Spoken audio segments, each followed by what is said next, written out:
રામ રામ દોસ્તો, ગઈકાલે રાત્રે 11 વાગ્યા અને 9 મિનિટે પ્રધાનમંત્રી નરેન્દ્ર મોદીના સોશિયલ મીડિયાના એકાઉન્ટ પરથી એક એવી પોસ્ટ આવી કે જેણે આખી દુનિયામાં હલચલ મચાવી દીધી. આ પોસ્ટમાં લખેલું હતું કે ઈરાનના જે રાષ્ટ્રપતિ ડોક્ટર મસૂદ પેઝેશ્કિયાન છે તેમની સાથે નરેન્દ્ર મોદીની ગંભીર ચર્ચાઓ થઈ છે. આ ચર્ચાનો મુદ્દો હતો કે ઈરાનમાં ફસાયેલા આપણા ભારતીય નાગરિકોની સુરક્ષા, તેમને સલામત ભારત પરત લાવવાની યોજના અને સાથે સાથે ભારત માટે જરૂરી ઉર્જા અને તેલની સપ્લાય સતત ચાલતી રહે તેની ખાતરી. દોસ્તો, સાથે જ બંને નેતાઓએ આ ગંભીર પરિસ્થિતિમાં શાંતિ અને સ્થિરતા કેવી રીતે જાળવી શકાય તે મુદ્દે પણ ચર્ચા કરી. મિત્રો, આ તો ગઈકાલે રાત્રે થયેલી ઘટના હતી, પરંતુ આજે સવારે સોશિયલ મીડિયા પર એક ચોંકાવનારો વિડીયો વાયરલ થયો. My personal preference, if I were advising the president, is to call Prime Minister Modi in India. Said he's historically leading a neutral state, and a neutral state that is growing in stature, in power, in influence and importance. We should recognize that and welcome it. बात तो सही है. અમેરિકાના જાણીતા સૈનિક વિશ્લેષક kernel ડગલસ મેકગ્રેગરે ખુલ્લેઆમ કહ્યું કે ઈરાન અને અમેરિકા વચ્ચે યુદ્ધ જો કોઈ દેશ રોકી શકે તો તે માત્ર ભારત છે. હવે પ્રશ્ન એ છે કે દુનિયાની આ બે મોટી શક્તિઓ વચ્ચેના સંઘર્ષમાં ભારત આટલું મહત્વનું કેમ બની ગયું છે? કારણ કે ભારત હવે માત્ર એક દર્શક બનીને નથી રહ્યું. ભારત હવે સોલ્યુશન આપતો એક દેશ બની ગયો છે અને તેની અસર હવે દુનિયામાં સ્પષ્ટ રીતે દેખાઈ રહી છે. દોસ્તો મિત્રો, આ દરમિયાન એક બહુ મોટી બ્રેકિંગ ન્યૂઝ પણ આવી ગઈ.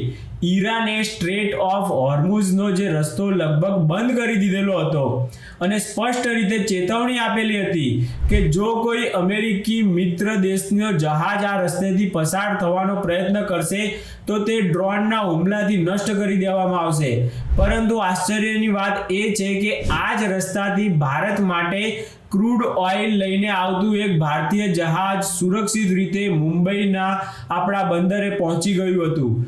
બિલકુલ હા મિત્રો, જ્યાં દુનિયાના ઘણા દેશોના જહાજોને જોખમ છે ત્યાં ભારતના જહાજોને સેફ પેસેજ આપવામાં આવ્યો છે. માત્ર આટલું જ નહીં દોસ્તો, ઈરાને સ્પષ્ટ રીતે કહી દીધું છે જે જહાજો પર ભારતનો ઝંડો લાગેલો હશે અને ભારત માટે જરૂરી માલ લઈને આવશે તેમને સ્ટ્રેટ ઓફ હોર્મુઝમાંથી પસાર થવાની મંજૂરી આપવામાં આવશે. અને આવી રીતે બે જહાજો ભારત સુધી પહોંચી પણ ગયા છે. દોસ્તો, આ માત્ર સમાચાર નથી, આ છે ભારતની ડિપ્લોમેટિક શક્તિ. દોસ્તો, અને તેની અસર હવે આપણા આસપાસના દેશો પર પણ દેખાવામાં આવી રહી છે. શ્રીલંકા હોય, બાંગ્લાદેશ હોય, માલદીવ હોય, આ ત્રણેય દેશોએ હવે ભારતને વિનંતી કરી છે કે તેઓ પોતાના માટે પણ થોડોક પેટ્રોલિયમ અને ડીઝલનો સપ્લાય કરી આપે.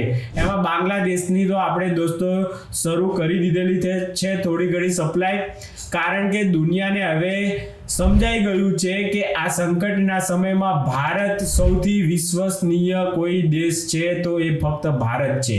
મિત્રો, આજથી થોડા વર્ષો પહેલા ભારત દુનિયાના ઝઘડાઓને દૂરથી જ જોતું હતું, પરંતુ આજે ભારત એ ઝઘડાઓને ઉકેલવાનો પ્રયાસ કરે છે અને દુનિયા એનું સાંભળે છે. દોસ્તો, કોવિડ દરમિયાન વેક્સિન મિત્રી દ્વારા 100 થી વધુ દેશોને આપણે દવાઓ મોકલેલી હતી. તુર્કીમાં ભૂકંપ આવ્યો ત્યારે આપણે ઓપરેશન દોસ્ત ચલાવીને તેની મદદ કરેલી હતી.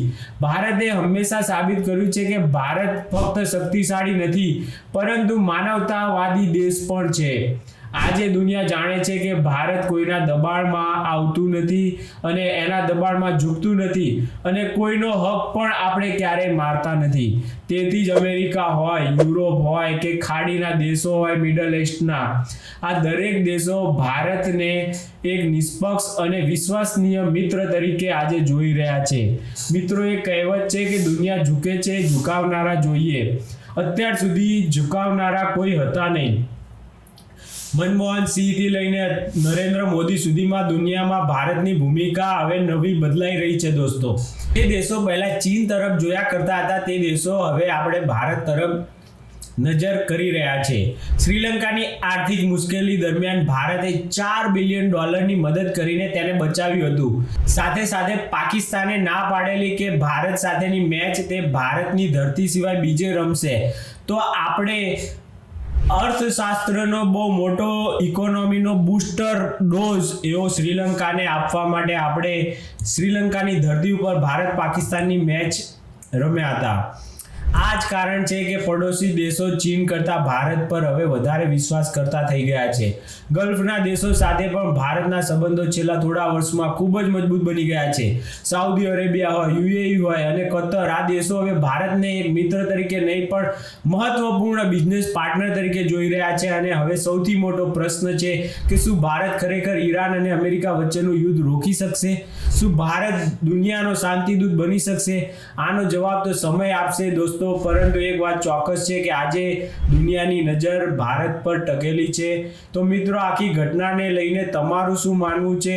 શું તમને લાગે છે કે ભારત બુદ્ધનો દેશ છે અને યુદ્ધોને પણ રોકવા માટે એક મહત્વની ભૂમિકા ભજવી શકે તેવી સ્થિતિમાં આજે ભારતને નરેન્દ્ર મોદીએ પહોંચાડી દીધો હોય? તમારા જે મંતવ્યો છે તે લખી શકો છો. બાકી બીજા કોઈ વિડીયોમાં મળીએ, ત્યાં સુધી દોસ્તો રજા આપો. રામ રામ.